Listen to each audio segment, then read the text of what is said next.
The title of our sermon for this afternoon is Shine Like the Stars. How many of you like to watch or see the stars at night? Dito sa Hong Kong, hindi masyado natin siya makikita dahil sa mga buildings at saka sa ilaw. But pumunta kayo sa beach side, I guess sa Discovery Bay. Dati nung nandun kami sa Muibo, I would try to walk at night and just behold the stars. Pero sa Pilipinas, ang the best. Yes. Talaga, yes. Now, how many of you know these places? Ito, sa Hollywood. It's the Walk of Fame. Diyan nakalagay yung mga pangalan ng mga bigatin ng mga Hollywood stars. And yes, tama po kayo, ito ay nasa TST. This is what we call a part of the Avenue of the Stars. Diyan makikita natin din yung mga bigatin ng mga Hong Kong stars and other famous people katulad ni Bruce Lee, ni Jackie Chan, and others. Hindi ko alam kung kaninong kamay yan, but instead of stars, actually kamay naman sa kanila.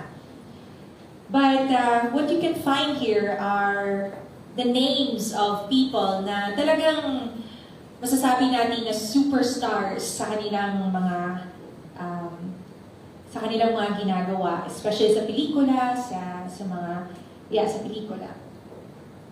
Now, do any of these women here ring a bell or kilala niyo po ba sila? Yes, ito po yung apat na sinasabi ng mga mega stars ng ating sining ng cinema or movies. And kung alam niyo yung ating awards, mga very famous actor and actresses awards, yun po yung Star Awards at saka yung FAMAS Awards. Ano naman nakikita natin dito sa mga awards na ito? Siyempre, pinapangaralan, tama ba? We are the stars or the actors and actresses na napakagaling sa kanilang mga movies, sa kanilang mga sitcoms or anong tawag, teleserye sa atin, yan, dyan sila na-recognize. Now, I'm sure you can relate dito. Yan, so TikTok, AGT, or America's Got Talent, syempre Instagram, ano pa ba, The Voice Philippines, and YouTube. Dito naman, marami din tayo makikita ng stars. Right? Stars. Hindi lang stars na binibigay natin, but mismo yung mga tao na pinapanood natin. I'm sure may mga pinafollow kayo ng mga stars in these kinds of forms of entertainment. Now, do you know na sa ating din ng mga Christians, pwede din po tayo maging stars? If you didn't know, today you will know. And actually, nung binasa ko po ang text na ito, and si Pastor Dan actually naglagay ng mga text nito, I was actually shocked. Wow, pwede pala tayo maging katulad ng mga stars. But we know, newsflash mga kapatid, sorry, I want to go back. To be a star, to be a superstar, is not given with a snap of a finger. Kailangan talaga ng hard work. And siguro kung ma-interview natin ang lahat ng mga famous stars, na merong star doon sa Hollywood Walk of Fame, Avenues of the Stars, and even those na nakikita natin sa iba't ibang mga media or internet media outlets pinapanood natin, sasabihin talaga nila na kailangan ng hard work. And I guess some of you also, do TikToking and whatever for the stars, and you can say yes, puyat, pagod, and everything na maiisip mo para lang ma-promote ang inyong mga channels and everything. And so yes, mga kapatid, to be a star, a superstar, takes a lot of work. And even a creation of a star in science it takes millions of years bago mabuo ang isang star. And so, with that in mind, kahit tayo po, as Christians, we can be rewarded to be like stars. Kailangan magpapagal pa rin tayo. This reward of mission, which is to be like the stars, will not just be given to us, will not just be given to any Christian. May mga kondisyon na kailangan gawin tayo para magkaroon tayo ng stars, or para tayo mismo ang mag-shine like the stars. There are two conditions. Pero bago yan, tanungin mo nga yung katabi mo, gusto mo ba maging star?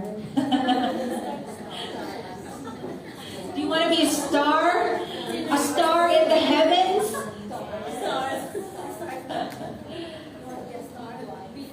Then first, if you want to be a star, you have to be wise.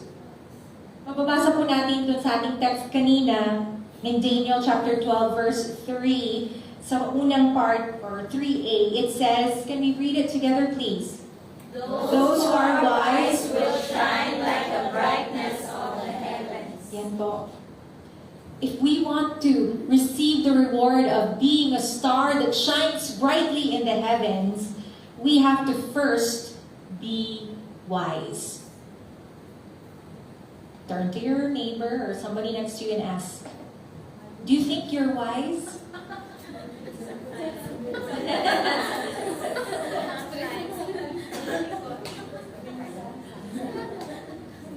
Wais kung sa ating pa, no?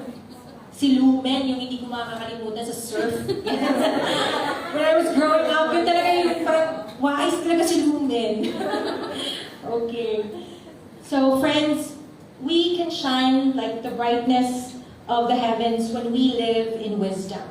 And not the wisdom of the world, but heavenly wisdom, my dear friends. And so the question is, how can we be wise? How can we live in heavenly wisdom? Allow me to give us 3 ways. And ibabase po natin ito sa Ephesians chapter 5, yung binasa natin na second text. Una, we can be wise when we, can we read please? We choose to live carefully. I remember a song nung young pa kami that goes, oh, be careful little eyes what you see. Oh, be careful little mouth what you say. Or, oh, be careful little hands what you do. And oh, be careful little feet where you go. Yan, yung sinasabi. Why? For the Father up above is looking down with love. Oh, be careful little mouth, eyes, feet, hands, what you do. Yan. Although it's a children's song, I believe, dear friends, that if we want to be wise, we have to know how to live carefully. Now, living carefully here, hindi yun yung praning ka all the time. Yung hindi mo na alam kung anong gagawin mo, or hindi ka na lang gagalaw, hindi ka na lang magsasalita, or hindi ka na lang gagawa ng mga bagay dahil takot ka na magkamali. That's not what we mean here. Living carefully means that we become more aware of how we think, how we speak, and how we act towards others, and in whatever circumstance we face.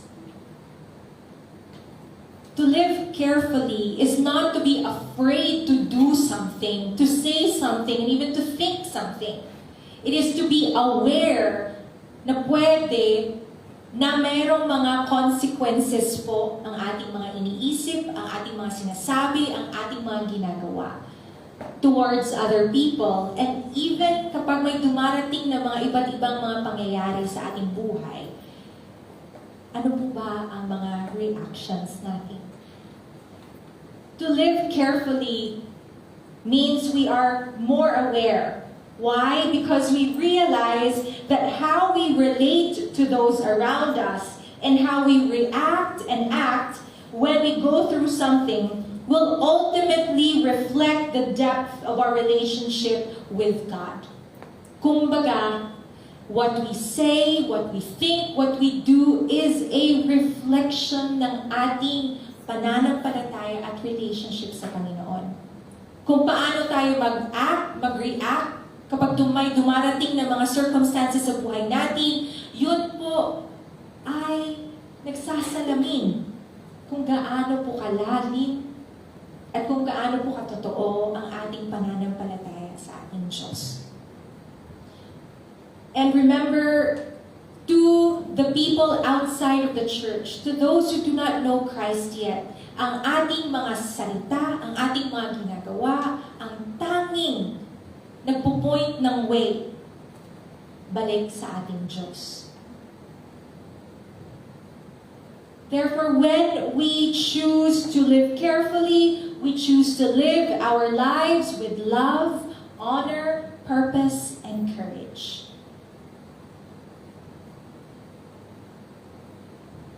Kailan ba natin gagawin ito?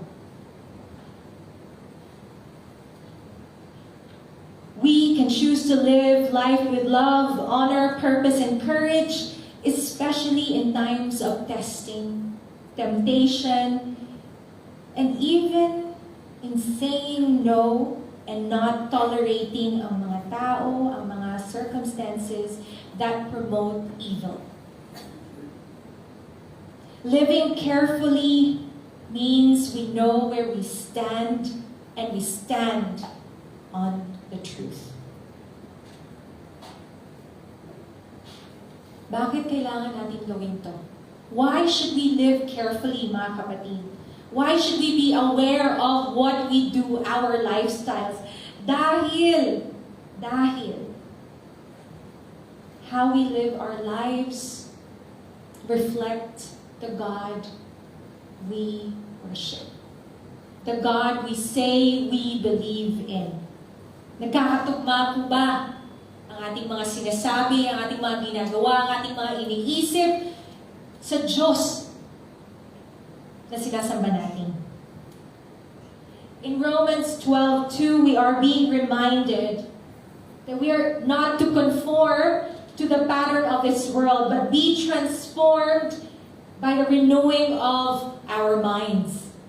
Then, when we do this, we'll be able to test and approve that what God's will is His good and pleasing and perfect will. What does this mean?